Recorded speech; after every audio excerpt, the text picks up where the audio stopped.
गोलोम बोथोरनि जा बन्द बेखौ नोजोर होनानै दारगुसि दखरा दुलाराय बर' फरायसा आफादा मोनसे फ्रि कचिं सामार केम्प हाबाफारि लादों आरो बे बिथिङाव आङो बुंनो सानो बेयो थारैनो बाख्नायथाव हाबाफारि। जोंनि ओनसोलाव ओरैबायदि बिगोमाफोर दङ जाय बिगोमाफोरा फरायसाफोरखौ टिउसन होनो थाखाय बिथांमोना रां खरस खालामनो हाया।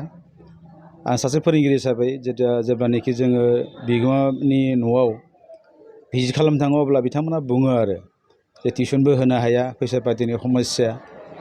दा बेबायदि बिथिङाव आं सानो जाय फरायसाफोरखौ बिगोमा बिथांमोना फैसानि आंखालाव टिउसन आलादायै होनो हाया, बेबायदियाव दिनैनि जा दखरा एबसुनि हाबाफारि बेसेन नाङै फोरोंथाइ होनाय मावबादा, बे हाबाफारिया बेफोरबायदि फरायसाफोरखौ सोलोंथाइ लानायाव मदद होगोन।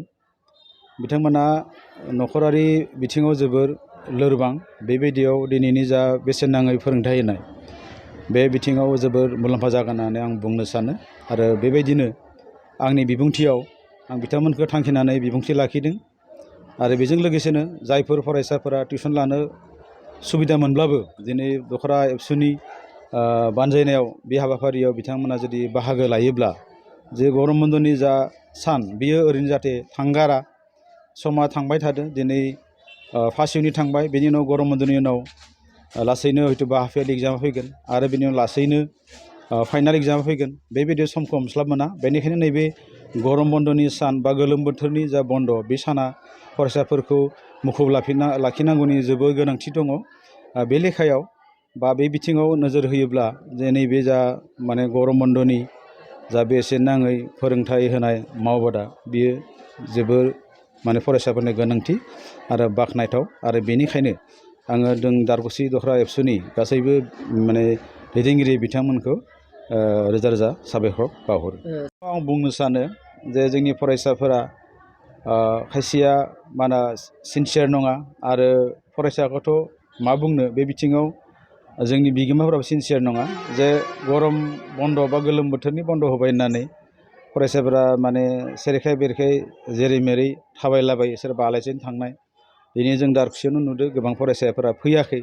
बे बेलायाव बे बिथिङाव आं बुंनो सानो जे बिगोमा बिथांमोना जे फरायसाफोरनि दा गोलोम बोथोरनि बन्दखौ जे बन्द होनानै सेरखे बेरेखाय जेराव मेरावनो आलासि जाबथिंनो बा ओरैनो न'आव थानो जिरायनो होआबालानो जाहाथे बे सानखिनिया जिहेथु स्कुलाव क्लास गैया, फ्राय गासैबो बेबायदि मावबादायाव इंलिस, सानखान्थि आरो बिगियाननि आयदाखौ फोरोंनाय जायो।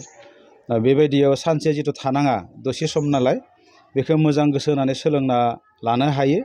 आरो बेयाव गासैबो फरायसा आरो बिगोमा बिथांमोनखौ आं खावलायनो सानो बिथांमोना जाहाथे बे समखौ ओरैनो हगाराबासिनो जाहाथे एसे गोसो होनानै फरायसाफोरखौ बेयाव बाहागो लानो थाखाय खावलायो। अब्लाना फैबाय थानाय जिथु मेट्रिक आनजाद, बे आनजादाव रावबो फरायसाफोरा फेल जानाय नङा।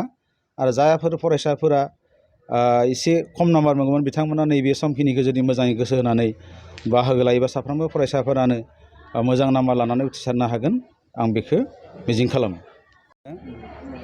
दारगुसि दखरा दुलाराय बर' फरायसा आफादखौ तामुलपुर जिल्ला दुलाराय बर' फरायसा आफादनि जानानै साबायखर बावदों।